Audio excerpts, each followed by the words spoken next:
Back in action, 2016, game one. Here is the initial setup of the board. And here at the end of turn one, 2016, we have some interesting results. U.S. has pulled everything back to the western coast here, including what was on the Hawaiian Islands in what appears anyway at this point to be a kill Japan first maneuver. We'll see about that. Japan has followed almost to the letter Young Grasshopper's Japan philosophy, launching out on a J1 declaration of war, going big on the Philippines, losing only one guy in the land battle there, taking Borneo. Anzac, you'll see, has gained its bonuses by taking Dutch New Guinea, but not venturing out into the Money Islands here. Similarly, the UK-India has chosen not to contest the Money Islands, but rather to do a bold Middle Eastern focused maneuver, which was joined by the transport here in Egypt, piling up there in the Middle East to take forcefully all of Persia in round one, with Russia poised to perhaps take the rest on turn two if it gets the opportunity. Russia, Germany kind of doing their thing, doing what is expected of them at this point. Interestingly though, Italy. So the UK pulled off its Taranto raid on turn one, spending all of its fighters down here in Italy. Axis, following again Young Grasshopper's advice, chose not to scramble and ended up so with a bunch of planes left over. And all of those planes from the Taranto raid landed in Malta, which I, as Italy, found irresistible to attack, and so I launched two transports. Oh, and combine that with the fact that the UK's attack on Malta with one plane and the cruiser from the Atlantic here went horribly bad for the UK. In fact, lost both of those without taking out the the Italian Navy. So Italy, finding itself with two transports on turn one, which is almost unheard of, decided, hey, I know, I'll fill up both of those transports with land units, some from Libya here, some from Italy, dump them with all my Air Force onto Malta, and totally wipe out the UK Air Force. Sounds good in theory, except the AA gun there on Malta hit twice, and the invasion went generally poorly. So Italy won, but with only one bomber left to its name, purchased a plane, and so there you go. Accomplished what it wanted to, but certainly at much higher of a cost. As a consequence here, France is now perhaps more powerful than it's ever been, taking Libya, choosing to do its own kind of follow-up Taranto by landing its plane from London on the UK Navy in the Adriatic there, followed up with its own Mediterranean fleet, so posing perhaps more of a presence than one's ever seen from France. Now, Italy, again, it had been my intention, as almost always, to go into southern France with the Italian forces. But with all of that effort going into Malta, I couldn't spare any planes to go into southern France or anywhere else for that matter. So what I chose to do was leave southern France for Germany, send all my guys into Yugoslavia, which Germany had pre-chewed for me on turn one. Ended up taking that, but we'll see if that paid off. So now Italy's completely focused in that direction, won't end up with the ability to produce in southern France. Now, as a consequence of the U.S. decision to, at the moment, focus on Pacific, we see the Atlantic fairly uncontested at this point. UK, along with its Taranto raid, choosing to beef up with infantry and one plane in London. Germany buying the carrier and two transport sea lion preparatory maneuver there, as has become standard. Battleship lived but got knocked off by what was left of the UK Navy here. So we'll see how this plays out on turn 2. Halfway through turn 2, have just completed Japan's turn. We see that Russia, in a feint from last turn, has pulled its infantry back to moor, giving the Japanese a little caution there, expanding out too quickly in China. Of course, last turn China built up an enormous stack of infantry here in Sichuan. Japan responding by inching towards the Burma Road and holding its planes and as many other infantry as it can in reserve. Main feature of Japan's turn, though, is the big push down into the Money Islands. We now own all those. Getting the bonus, as noted here by Young Grasshoppers, handy dandy bonus cards. Russia has, perhaps in another feint, pulled its armor back from the Caucasus to pile up everything now in the Ukrainian factory, because Germany has pulled all of its stuff down into southern Germany there, declaring war on Russia, having just taken Baltics and eastern Poland. Russia took that back, and now both sides are piling up their forces there in southeastern Europe. Germany also pulling its air force down to attempt to clear out the Adriatic. That didn't go so well with the dice. Ended up pulling out with a couple bombers and a plane left, just to show for their name, and still one UK surface warship left in the Adriatic. Germany did clear out France, built up its navy a little bit, and is now beginning to push to Russia. We'll see how the U.S. responds. I have a feeling I know how here in the rest of turn 2. And we've reached the end of turn 2. As I would have put money on, the U.S. swung everything from the Pacific into the Atlantic, leaving some bombers and some subs straight out of the cliffside bunker. We see that Japan obviously carried through in taking of the Money Islands last turn, causing Anzac to turtle and Calcutta to turtle as well, with its supply dwindling here after some convoys.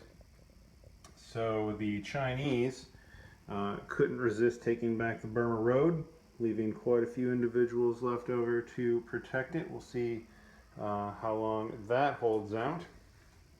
The UK took their force from Egypt and the transports, everything they could muster into Egypt to wipe out that southern contingent of the Italians, leaving the northern Italians unable to resist taking Egypt.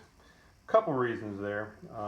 Certainly helps to block that canal, and we wiped out the surface ship as well, and of course that and taking Greece as we did gives us 2 national objective bonuses, which is going to be helpful.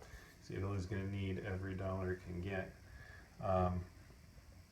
UK purchasing a navy to complement the new Atlantic fleet from the US.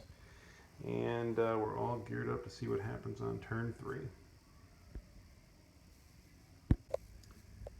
Halfway through turn 3, just about to start the US turn, we see all quiet on the Pacific front. Japan has taken its navy from the islands and not threatened with any transports or anything else going on. It has concentrated in Southeast Asia. We see all the land units here from the islands have landed in Shan State, bypassing the temptation to crush Malaya, saving that for another day. Piling up on convoys for India, choking out Calcutta, Taking Yunnan, good dice rolls for Japan this turn around. Ended up leaving quite a few land units behind and landing all those planes in Shan State, building some more bombers for a big push next turn.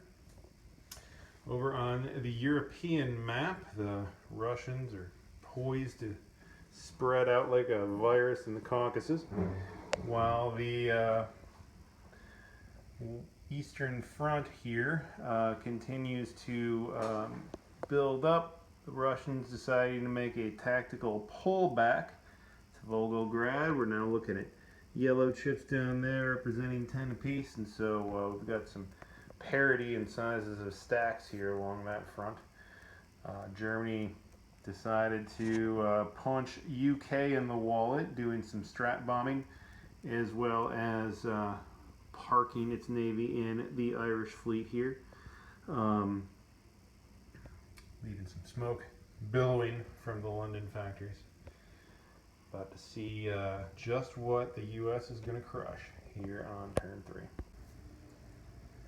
And at the end of turn 3, U.S. is following the script of spreading out some nettlesome subs, while the Anzac fleet just quietly builds up here in the corner, ready to lash out and make a nuisance of itself as well. China, its invasion didn't go so well over here, and plenty of land units left in Yunnan, so the Chinese have backed off a bit. UK just getting choked over in India, and had a really bad encounter with the dice here in Egypt after Italy decided to take its fleet, dump everything it possibly could into Egypt, and that went pretty well for it, all things considered. Meanwhile, the U.S. has taken the unconventional tactic of building a naval base in Central America. Haven't quite seen that one before. While continuing to consolidate its fleet in the Atlantic and sending its nascent Canadian Navy down to that Mexican naval base. So, which way will the Americans go? Ooh, that way, that way, that way, that way. We'll find out on turn 4.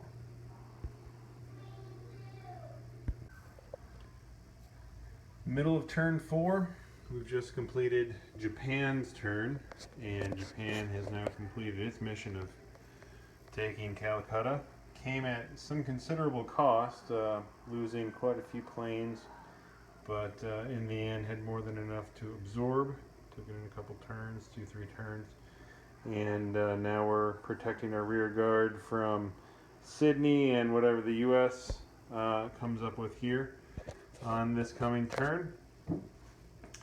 In the European theater, Germany has shifted its focus.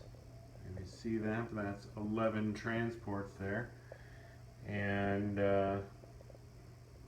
had some interesting exchange of fire with the Russians here on the Eastern Front. Quite a bit of carnage happening in western Ukraine. Ultimately, Russia pulling back from the engagement, but withering down both sides quite a bit.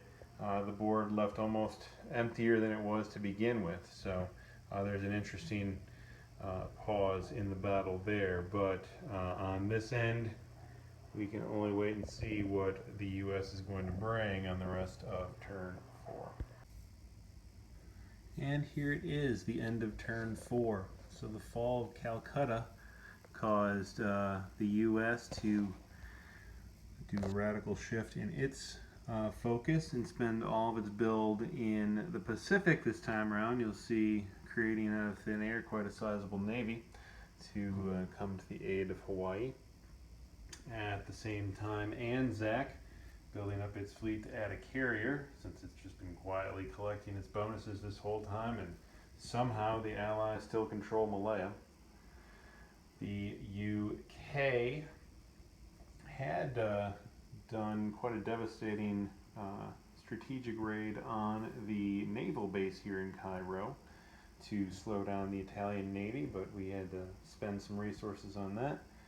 See, they built up this factory in Persia, not going quietly into that good night.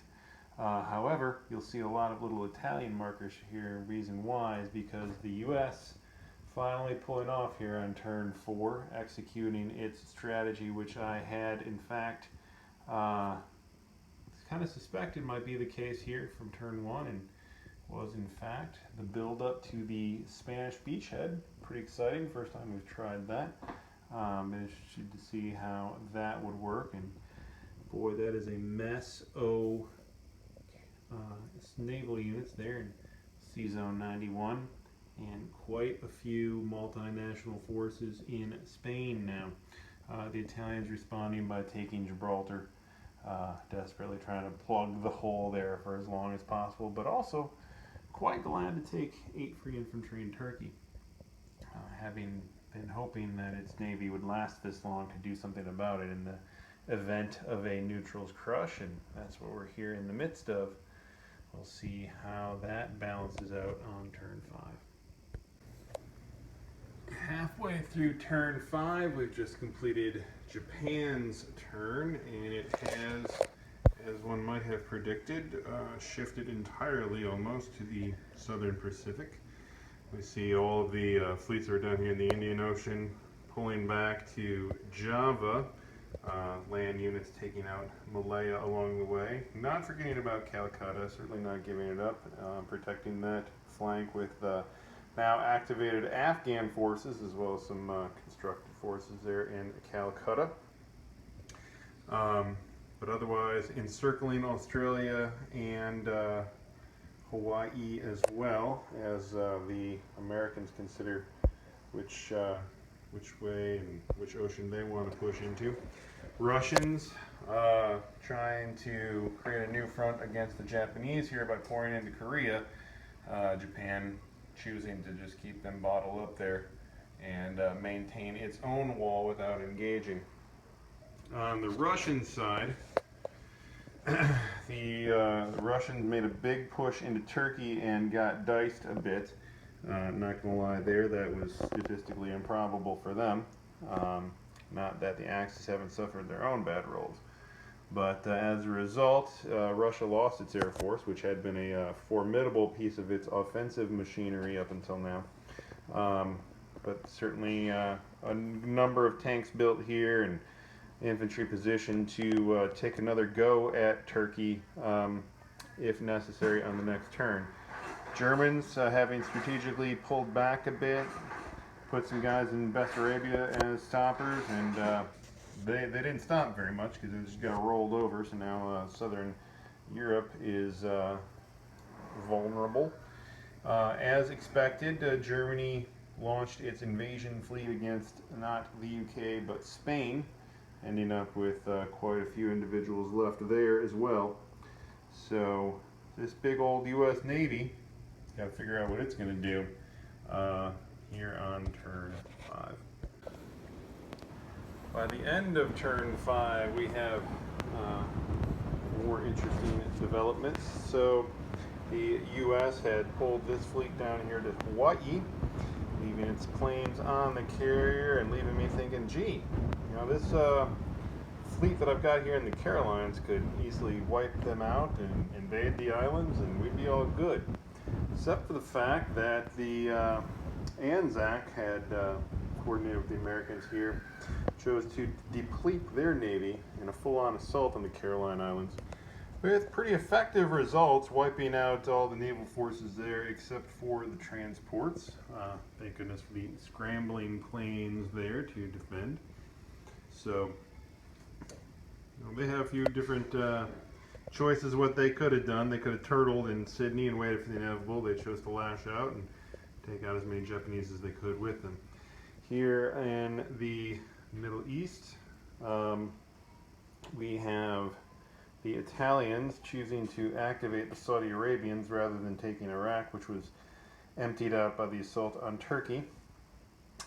Italians taking a transport full back to Turkey, regaining that, not so much for the IPC value, because, I mean, look, we've got these British here and these Russians here coming back down, but need to get rid of that tank, that British tank that was left there after its assault on Turkey, so that they didn't pose a threat to Europe. We have Russians piled up on the border here. The Italians also sending some infantry in, some mechs to take Normandy. Now owning Normandy. Not sure when the last time that was it happened. Italy's stocking up on infantry. 10 of them they bought last turn. And the U.S. in a pretty effective turn. Okay, we expected them to come up this way and allow the UK forces to then take their transports and invade both Normandy and Holland, which of course they did, but also sending their fleet up and taking out all the surface ships from the German Navy, including of course all the transports. That's one miscalculation on Germany's part. Should have pulled that Navy one back on the other side of Denmark, and then that wouldn't have happened. That is unfortunate, but the momentum and things still belongs to the Axis, and we'll see how that works out on turn. Halfway through turn 6, just completed Japan's turn. See that we have reinforced the homeland a little bit, taken back Korea, built up a little bit of follow-up navy here, and made the first push towards Australia.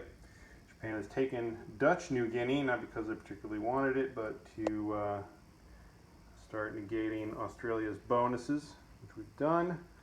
Already second guessing a couple things, but all in all moving in the right direction. Have quite a few Americans coming this way. On this side of the board, Russians have pushed into Turkey, taken that back from the Italians, while Germany built up a front, spread its guys. So Germany went to take Poland just as a cautionary move here to push them back a little bit. Got diced a little bit, probably didn't throw enough into it. Russia pushing back and breaking through the wall. Of course, Germany's going to clean that up, but in the meantime, it's inconvenient. Germany's pushed UK back out of Holland, bombed its naval base and its air base, just, because. And getting ready to see what the U.S. will do here on turn 6. Here we are at the end of turn 6. U.S. has swung some transports and some land units over here to the Pacific while moving its Caroline fleet to the Japanese home waters. Bringing some more transports down to Hawaii. Anzac has completely turtled now down in Sydney, building up as much as possible. The UK took its navy here in the Indian Ocean over to Cairo and finally wiped them out. The Italians kind of pinched now between three armies, choosing to, instead of sending its planes against this navy, which it's certainly considered,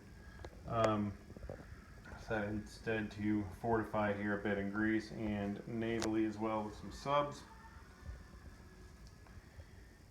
The UK has, in conjunction with the US, finally taken Norway. So the US threw all of its planes in there, lost all but one until it pulled out, softened them up enough for the UK to come in and inevitably buy its factory and pour all its crap in there, as we've seen in the past. So U.S. finally sitting on some transports and land units ready to come back over to Europe for round 2 here on turn 7. Halfway through turn 7, having just completed Japan's turn, Japan launched an all-out air assault supported by some destroyers here in the Japanese sea zone, cleared out the Americans there, built a few transports and guys along the coast and another factory here in Malaya, while closing the pincers a bit on Australia. We see 2 landfalls completing the encircling navally of the island and, more importantly, all of the convoy zones. So So they're putting the noose tighter there. While in the meantime, India has, well, it could have pounced in a couple different directions, played a little bit more conservatively, pushed out just a bit in eastern Persia to give some breathing room, built up some tanks, looking at the coming onslaught of armor over here. Russia has built tanks and planes, obviously feeling a bit aggressive in light of its flush cash reserves and having now finally gotten back up to its bonus of having all of its territories intact and getting rid of that German sub up there. Germany also played it a bit conservatively here, buying a lot of infantry, taking back Poland, beefing up its perimeter in anticipation of what the U.S. is going to do here on the rest of turn 7. Okay, here at the end of round 7, we've got some interesting moves. U.S. has taken its subfleet that was in Hawaii up here to the Japanese sea zone for another round of let's shoot a sub. Pulled all these transports from the western down to Hawaii, and for its attack move, invaded the Marshall Islands. Now you'll see some transports floating there, and I'm going to hazard a guess that he's going to regret that move next turn. But we'll say no more for the moment. Down here, the Japanese Navy continues to tighten its noose. Anzac continuing to turtle and getting convoyed all over the place. Over here, the UK and the Indian Ocean has pulled its units back here into the ocean, its naval units, with another round of shuck basically between the Persia and Egypt, creating quite an effective annoyance down here in the naval zone. If I had the Navy to dedicate over here and wanted to spread myself out, I'd deal with that, but I've committed to focusing everything on Sydney come what may. We have 3 more subs down here just to add to the annoyance. Russia had pulled out of Turkey. UK decided not to fill it in, so Italy went and took it again just because that seems to be going back and forth every turn. But withholding this time and building up some forces here before piling into Turkey so that we don't risk being taken back again the following turn. See though some spreading out of the Navy here, perhaps giving us some options that we didn't have before. And the U.S., speaking of options never exercised before, has elected to take all of its Navy, all of its transports here in the Atlantic, and yeah, you saw that right, invade Chile. Okay, you might ask yourself why, and perhaps the answer is why not, because the little U-boat that could is out here posing a threat to the what were unguarded transports. We now have a destroyer there, although not a whole lot of land units to go with them. And so, yeah, this past couple turns has been all about units in position and out of position on both sides. I've certainly had some air units and land units over here that I left in a position that didn't help me. For example, my German Navy that I left in striking zone there. Whereas here we've got some pieces for the Allies, I think, perhaps out of position, such as this destroyer up here. It's under that Navy somewhere, there's a destroyer, and thus unable to deal with that sub. So we'll see how that all shakes out on turn 8. It is halfway through turn 8, about to start the U.S. turn, just completed the Japanese turn. So the Japanese sent some Air Force and the destroyers there to winnow out those subs. Fortunately, the destroyers hung out long enough to get rid of about half the subs and suffered a bit of convoy as a result, but livable. We launched our reinforcement fleet here from Asia down into Australia, where we have now tightened the noose even further, even going so far as to take New Zealand. Still withholding on the actual attack on Sydney, building up the forces as much as possible, and they're pretty built up, but then again, so are the Australians. As I noted at the end of the last video, we sent some aircraft up to take out these two fleets of unprotected transports, which is probably going to cost me a bit, but in the end, it sure is nice to strand all those IPCs on those islands for the time being, especially with no transports coming to pick them up. In the Indian Ocean, we built an air base and 3 Strat bombers, trying to pile on as much hurt as possible. The Russians and British had lined up a whole ton of tanks here in eastern Persia, just marching towards Calcutta, putting as much pressure on as possible, even bringing some of these folks down, building 3 Strat bombers in Volgograd, really laying down the hurt. And so Japan lashed out, preemptively took out that offensive force there in eastern Persia to keep the pressure off as long as possible.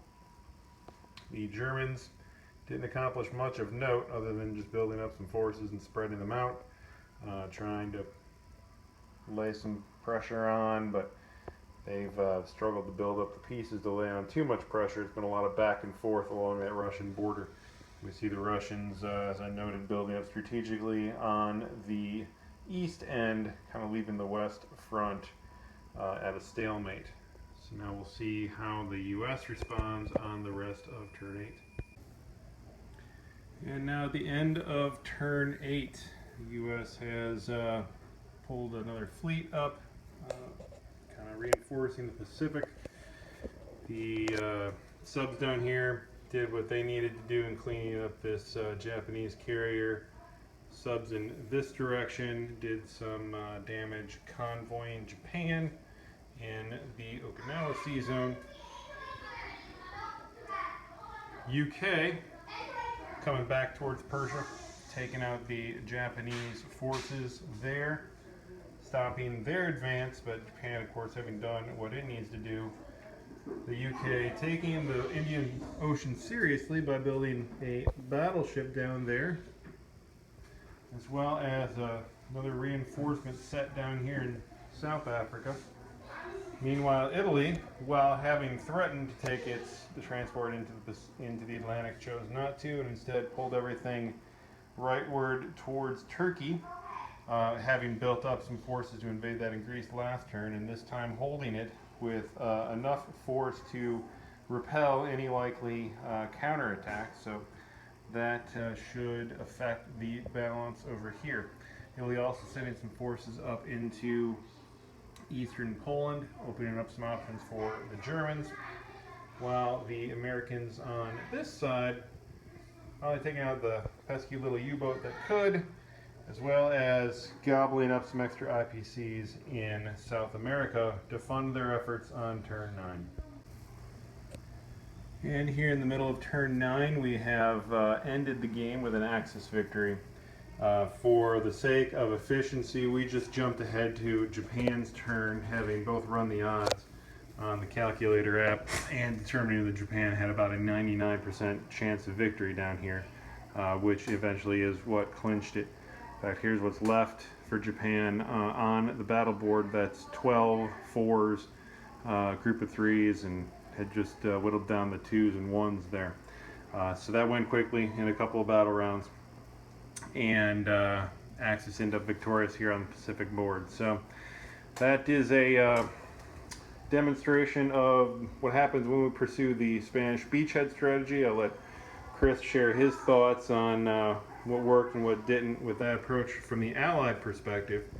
From the Axis perspective, I mean, you know, there's certainly places where I would have done things differently in retrospect. Things that I, thought I was taking advantage of was really all part of Chris's master plan. Like, put all these guys here on the islands. I think he knew that they were going to get stranded, but we needed to put the pressure on Hawaii as well, which putting that fleet in the Carolines accomplished. On the Asian side, I think resisting the temptation to attack up here was probably the right move. I'm kind of glad he didn't attack me. even though I think the odds are always slightly in my favor, you can never really tell how that's going to go in real life. And opening up that front would have just been one more distraction that Japan couldn't handle. The second half of the game, Japan pretty much had to do this by itself because Germany was turtled and kind of stuck in its lane, not getting out and doing much damage to Russia. After taking Calcutta, I certainly was tempted to spend a turn cleaning up the Middle East here, taking out this navy, trying to take this factory.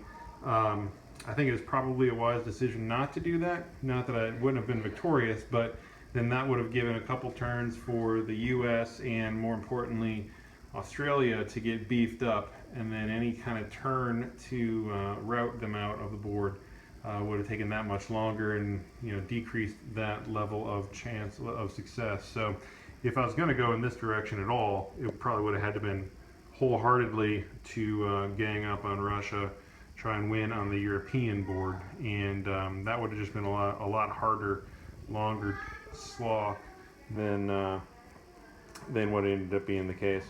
Over in Germany, you know, I struggled to find an effective route here. I think that where we're at now, I'm finally breaking through. That's only because Russia's choosing to put a ton of its money into offensive units here in the full-on, all-out ditch to try and take Calcutta back, realizing that, you know, they needed that victory city on the Pacific board. If Russia had more freedom to focus on Germany, I think I would have been in more trouble. I don't know that I would have been able to hold on to Turkey here. Of course, I never would have gone for Turkey if the Spanish Beachhead hadn't made that an option. So that certainly changed what was available to both Italy and the Germans. Next turn, I was bringing this army up here north to Baltic states, where he's got the least ability to counterattack. Not an insignificant amount, but the least ability. And then bringing Italy, hopefully up through the Bosphorus Straits into the Ukraine, depending on how beefily he defended that. Otherwise, up through the Caucasus, or maybe put some pressure on these. Bring another boatload of guys probably into Egypt, where these tanks, now being out of position, couldn't come back very easily. But that would have just been another back and forth. It was more important to hold on to Turkey there. I didn't feel great about having to keep so many guys in Spain, and keeping all these tanks on this side of the board also really diminished what I could do on the other front, but felt it necessary there to deter any other invasion. Those bombers there were about to go take care of that destroyer and otherwise generally project some threat, some power into the Atlantic to deter another buildup there. I think in retrospect, this Allied Navy here kind of stalled. Probably more that could have happened there. I'm sure America was hoping to get the Nordic countries here, but with the UK taking it and also pouring all of its money into the Middle East, it didn't have time to build a factory there or guys. Chris will share some thoughts on what his plan was here with this Navy, but you know, others might have thoughts on what we could have done here, but that's what we did. And it was a fun and interesting battle. Feels good to win one again. And pass to Chris to get his thoughts. Old Cricket, abandoned monitoring station. First, at the beginning, I want to give props to the Cliffside Bunker and Young Grasshopper and all of his stuff. We sample a lot of his stuff and try to use it. Unfortunately, we play this game about once or twice a year, which is not nearly enough to keep pace with some of the strategies, but such be the dynamics of adulting.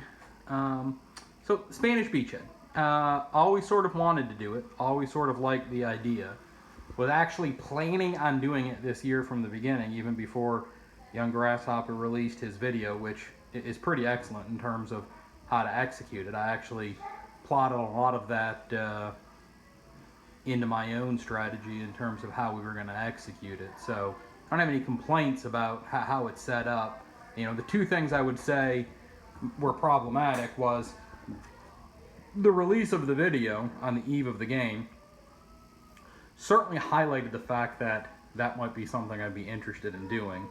And so I think Brian wisely pre-positioned a lot of German and Italian pieces right on the board to strike and do some things that neutered the beachhead pretty well. I mean, he moved in force on turn 3 or 4. He gratuitously built up 11 or 12 boats to be able to ship his entire army down to Spain and retake it. And then he moved to Italy and to Gibraltar to take out the Achilles, so you can't port back and forth. Not that any of that would have mattered, because the U.S. had zero ability to continue funding the war in the Atlantic, because the J1 attack on this game, much like the game that we had in 2015, it's just so aggressive. It's so quick. Turn 2, he's got all the money islands. He's got all the coast. Calcutta fell on turn 4. So, here I am beachheading over there, spending virtually no money in the Pacific. Hawaii is empty. Australia's fending for itself. Japan's at 60 or 70. I mean, I knew in turn 3 that I was going to lose this game exactly the way I lost the game, because there was no way to get enough resources over on the side of the board. I actually contemplated abandoning the beachhead, but I was so pot committed at that point that it didn't really make sense to flip the strategy. The one thing that I did do that Brian mentioned is I built a naval base in Central America that was really in the hopes that I could get the beachhead set up, and then at some point pop them over to Central America, and then pop them from Central America directly over to Hawaii in 2 turns, hopefully maintaining the entire fleet on both sides of the board. But I was never able to do that. I ended up having to move that Navy north to deal with the German threat. Brian had mentioned that Navy stalled out. I actually think that it did a remarkable job preventing Germany from doing anything more up in the Atlantic. That's 8 IPCs up in the top. And at some point, if I could ever neuter Japan, I was going to move that Navy back to start making it useful again. But its best and highest purpose was locking down that quadrant of the board so nothing else can happen. So, props to Brian. Good sort of retaliatory move. If you see the beachhead, I do think it's an interesting strategy. The one thing I will say is I did build the factory in Persia. I did pre-position my troops. I did protect Turkey. But again, I had to spend so much time trying to fight back Japan that the connection to Greece, Italy sort of eventually poured through there. In the neutral that I think you have to be the most concerned about is Afghanistan. That's 4 bonus guys that you give to Japan whose troops strapped. Those 4 guys were able to prevent my little expedition force that was going to try to go take back India to prevent a Japanese win on the Pacific. So if you're using the out-of-box rules and Japan is going to go crazy with a J1 attack and do this, I think the lesson from this game is you should probably not ignore that for the first 4 or 5 turns of the game. Just throwing that out there. Might need to deal with that threat a little bit quicker in order to get your troops and your boats and everything else in position. That being said, if you're watching this, would appreciate everyone commenting on this link with whatever your allied strategies are in response to an aggressive J1 attack. The last 2 games we have played, Japan has won them both almost exclusively by itself using that strategy, and I'm sure there is a meaningful substantive response to it that can help neuter it. I just don't know what it is. So any advice, welcome. Good game, Brian. Welcome to the win column. I'm going to kick your ass next year. See you. Thanks.